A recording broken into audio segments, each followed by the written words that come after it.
প্রধানমন্ত্রী তারেক রহমানের নেতৃত্বাধীন নতুন সরকারের দায়িত্ব গ্রহণের ১১২ দিনের মাথায় ২০২৬-২৭ অর্থ বছরের বাজেট ঘোষণা করেছে নতুন সরকার। এটি বর্তমান প্রশাসনের প্রথম এবং দেশের ইতিহাসের সবচেয়ে বড় জাতীয় বাজেট, যার সংখ্যা ৯,৩৮,০০০ কোটি টাকা। এর মধ্য দিয়ে ২০ বছরের দীর্ঘ বিরতি দিয়ে ফের জাতীয় সংসদে নতুন বাজেট উপস্থাপন করল বিএনপি সরকার।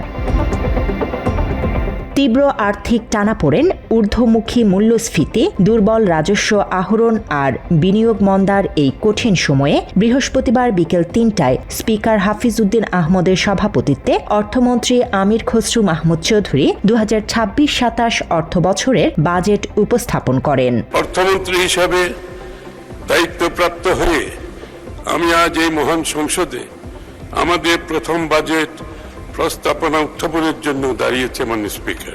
সংসদে পেশ করা বাজেট নির্ধারণ হয় সাধারণত মানুষের নিত্য প্রয়োজনীয় জিনিসপত্র, দেশীয় শিল্প এবং বিলাসবহুল পণ্যের ওপর শুল্ক ও করের পরিবর্তনের ওপর ভিত্তি করে।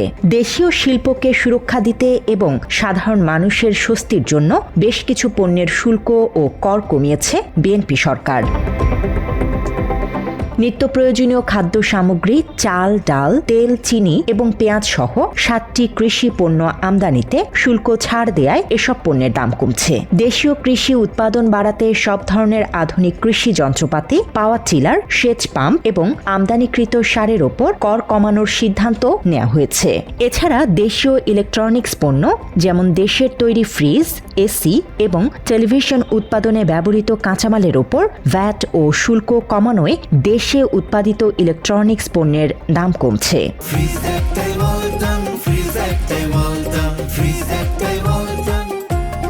পরিবেশ বান্ধব জ্বালানি উৎসাহিত করতে সোলার প্যানেল এবং ইনভার্টারের দাম কমানো হয়েছে।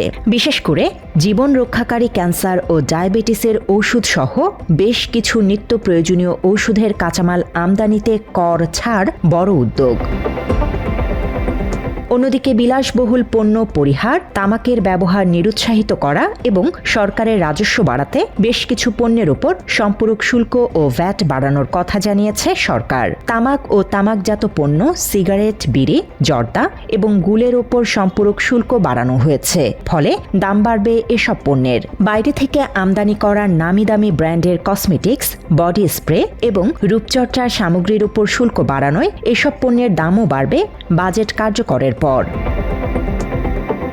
পরিবেশ দূষণ রোধ ও ডলার সাশ্রয়ে উচ্চ সিসি সম্পন্ন আমদানিকৃত হাইব্রিড ও জ্বালানি চালিত লাক্সারি গাড়ির ওপর শুল্ক বাড়ানো হয়েছে। সাথে সাথে আমদানিকৃত স্মার্টফোনের উপর ভ্যাট বাড়ানো হয়েছে এবং মোবাইল সিমের মাধ্যমে কথা বলা টক টাইম ও ইন্টারনেট ব্যবহারের উপর সম্পূরক শুল্ক কিছুটা বৃদ্ধির কারণে খরচ বাড়বে। একইভাবে বিদেশি ফল যেমন আপেল, আঙুর, মাল্টা এবং আমদানিকৃত প্যাকেটজাত চকলেট ও ওয়েফার ক্রয়ে অতিরিক্ত শুল্ক আরোপ করা হয়েছে। সাথে সাথে রেস্তোরাঁর চেইন ফুড, বার্গার, পিৎজা এবং কার্বোনেটেড বেভারেজ বা কোমল পানীয়ের ওপর ভ্যাট বাড়ানো হয়েছে।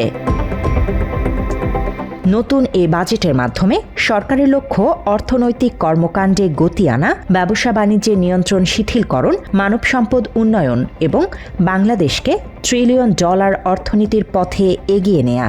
জনস্বার্থে এবারের বাজেট কতটা কাজে আসবে সেটি এখন দেখার বিষয়। বাংলা এডিশন, ঢাকা।